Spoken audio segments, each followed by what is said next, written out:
Well, hello, boys and girls. It is time to wrap up the week, our fifth week here doing our NFL team previews. Day number 20 of 32. We are finishing off the AFC North with the Pittsburgh Steelers. And really, what an offseason it's been. Ben Roethlisberger retires. I know some Steelers fans were probably waiting for that to happen. And now, who's going to be quarterback? That's the biggest question coming into this preseason. And right now, it's got to be a two-way battle. Mitch Trubisky is probably the leading candidate coming over as a backup from Buffalo after his time in Chicago. Can Mitch Trubisky win this job? Will he hold on to it all year long? Because he's certainly going to be trying to hold off the Pittsburgh Steelers' number one draft pick, homegrown, the Pitt Panther himself, Kenny Pickett. And the rookie Kenny Pickett, you got to have a feeling that even if he doesn't win the job, that at some point this season, Pickett's going to take over because he looks like maybe, I don't want to go as far as to say the next Justin Herbert, but Pickett could be along those lines and kind of take that role as a young quarterback who is the next guy to step up in this league. Of course, he's got a long way to go. Of course, he doesn't have a ton of weapons to throw to, but he does have Deontay Johnson. And to me, Deontay Johnson is one of those big, bad wide receivers who certainly could be a great target for either Trubisky or Pickett and help this offense get rolling. And they'll need to get going early and often. But when you talk about the Pittsburgh Steelers and their offense, you can talk about Ben Roethlisberger retiring. You can talk about Mitch Trubisky. You can talk about Kenny Pickett. You can talk about Deontay Johnson. Anybody you want. Their offensive line. Pick a name. Chase Claypool. You can even talk about Chase Claypool. Remember how he went gangbusters for like 3-4 weeks? Bing, bing, bing on the fantasy wire and then kind of disappear. Yeah, well, forget about all that. If you're going to take a Pittsburgh Steeler in fantasy football, it's got to be Nashi Harris. Because to me, Nashi Harris is one of the most underrated running backs in football. And it's a shame that he hasn't played on a team that was a little bit more, motivated. I know that Mike Tomlin wants to run the ball so bad, but that offensive line just hasn't been very good. It wasn't able to protect Roethlisberger. It was not able to create holes for Najee Harris in the long term for a season. But I think he takes a step forward this year. I know Tomlin has already talked about making sure that the running game is key this season. If they're going to have any success, they're going to have to do it with Najee Harris. So it'll be interesting to see where that falls. But when you're talking about over-under win totals, and you're talking about possibilities to make the playoffs, and you're talking about potentially whatever upset kind of value numbers you want to play with the Steelers, it starts with their defense. And you look at TJ Watt, and I mean, is TJ Watt the best defensive player in football? I don't know. Aaron Donald has something to say about that, I'm sure. But, I mean, TJ Watt is certainly trying to lay claim to that role. If he can just stay healthy for 17 games, that is a key. And if he can, hey, maybe the Steelers can surprise somebody. Because you look at their numbers, last year they went into the season projected to win 8.5 games. Did you take the over? Did you take the under? We told you to take the under. Of course, they weren't as good as I thought they were going to be. I thought Ben was going to have a little bit more in the tank than he had. I thought they would go 11-6. They only won 9 games, but it was enough to cash that over ticket if you bet it. You look at their offensive rank, 23rd, defensive rank, 24th. That's because Watt was gone for a lot of the season. They were missing a lot of pieces on defense, but hey, you got to love you some Minkah Fitzpatrick too. I mean, their secondary is not that bad. I think both of these numbers go up this year. I think the 23 on offense goes up. I think the 24 on defense goes up. I'm not so sure it goes up significantly on offense. I think we're talking maybe 19 or 20.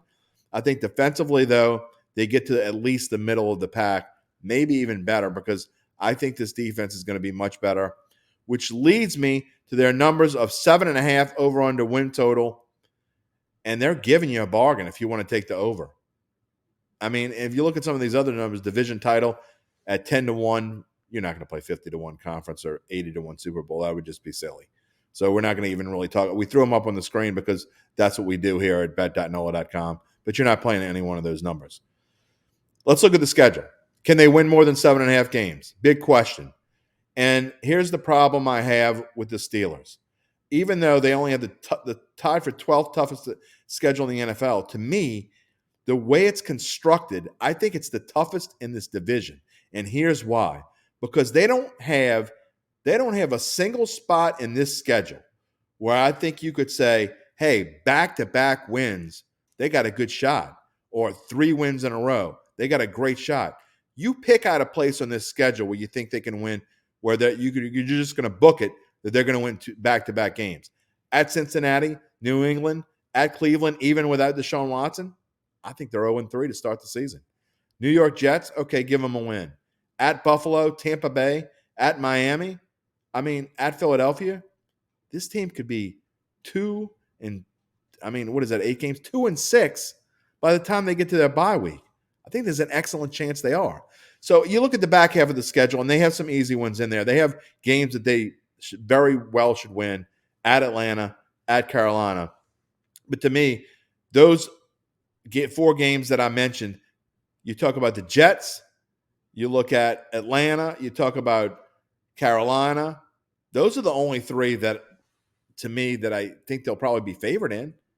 If you do look at headlines, they're favoring a few other games. But I'm talking about once the season gets started and where we think their record will be. In other words, if you're going to play anything on this team, it's got to be the under. I don't think you can play anything else. I'm personally not going to play it because I don't know. The whole quarterback situation kind of worries me. And Nashi Harris, if he can get off to a great start and he can push this team and this defense does play that much better, they can go over 7.5. They can win. And look, it's Mike Tomlin. It's hard to bet against Mike Tomlin. I love me some Mike Tomlin. I think he is one of the top 5 coaches in the NFL, if not top 3. But he just doesn't have the horses to do it. I'm not betting anything. I'm probably not going to bet anything. If I had to, I bet the under. But our expert knows a whole lot more about handicapping football than I do. Let's hear what he has to say. Wrapping up week number 5 of our NFL team previews, day 20 of 32 already. We're getting closer to the season. Today on this Friday, we have the Pittsburgh Steelers. Very interesting team. Coach Mike Tomlin and Adam Chernoff here of Covers.com. Let me know whether I'm right, wrong, or I don't know. Whatever. I hate betting against Mike Tomlin. I'm going to say that right off the bat. They're over under at 7.5. Over, you're getting a nice price at plus 115. I went into this thinking, here's one of the ones where you start looking at things, and I went into this thinking, I'm definitely taking over here. I started going through things, started looking through their schedule. You think Mitch Trubisky, is it Kenny Pickett? Does it matter? I can't do it. I got to take the under. I don't love it. I certainly don't love any of the other numbers. I have a feeling we might be in a little disagreement here. And that being said, there still may be value in 10-1 to win a division. I know I'm kind of contradicting myself, but I don't know. I hate betting against Mike Tomlin. I'm not going to bet against Mike Tomlin, but if I had to play, I would take the under. This one's tough too. The AFC North is a tough division outside of Baltimore. It is. The Steelers will probably have the best defense in the NFL. Where that's tough, though, is they're going to be playing from behind a lot because this offense is going to be an absolute train wreck. So even though the defensive talent is they're loaded, like, are they going to be able to just hold off for game after game after game and sustain that? I think that's tough for any defense in 2022. The big issue here, the run rate for the Steelers has been increasing year over year as Roethlisberger's arm strength declined. They've started running the ball more. They now have Nashi Harris in the backfield. Right. All signs point to him running a lot more with either Pickett or Trubisky under center. The problem now is that defenses from a year ago, as Roethlisberger's arm strength declined, were just sort of sitting back in coverage because they knew they could stop the Steelers' run game because of how bad the Pittsburgh offensive line was.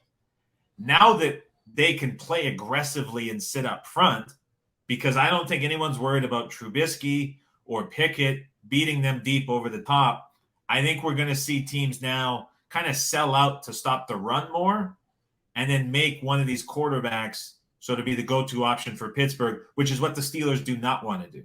And so last year, the Steelers' run game very ineffective. The offensive line was terrible. Most of the starters returned this year.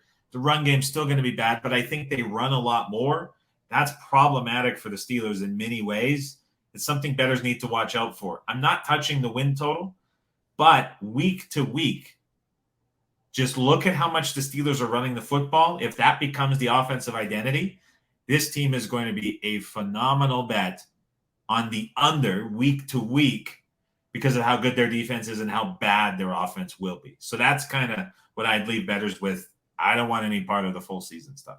I mean, we've already seen Nashi Harris is one of the best backs in the NFL. If he can just get some holes to run through, he could be dominant, and they could run a lot of time off the clock, which goes to your point of the unders. I agree with you. The Pittsburgh could be in a lot of under games. One last question on Pittsburgh, and intriguing. Again, I talk about Mike Tomlin because he might be my favorite coach in the NFL. I think he just to find a way to avoid a losing season last year was, to me, one of the great coaching jobs. I'm not taking anything away from what Sean Payton was able to do with the Saints, and they found a way to have a winning season as well. But I know you guys are trends guys. Trends are a big part of what you do, especially when we get into the season and you have a measurable account, 6-7 weeks in the season, you can use that. But the fact that Mike Tomlin has never had a losing season, does that play into anything at all? Or do you just throw that out the window and you say you just got to go with what you see? He's never had a losing season as the head coach of Pittsburgh, but he's had a very stable quarterback position for all of his years with Pittsburgh. And until the last 2 seasons, he's had a very stable offensive line. This is the first year there's been, we'll call it turmoil at both of those positions. So I know the trend stands, and he's, I think, a very underappreciated coach. But let's see if he can pull a miracle out without QB and an offensive line. That's not something that happens often in the NFL, and I think that's a big change to go through this year. Well, Adam, I will say this. He's already well past his average shelf life with any team. We saw Sean Payton had enough being with the Saints, and he had a great situation, and maybe Mike Tomlin's coming to the point where he needs a change. We've seen it with Steelers coaches in the past. Bill Cowher, about this time, that was enough for him. So maybe Mike Tomlin's getting close to doing something else.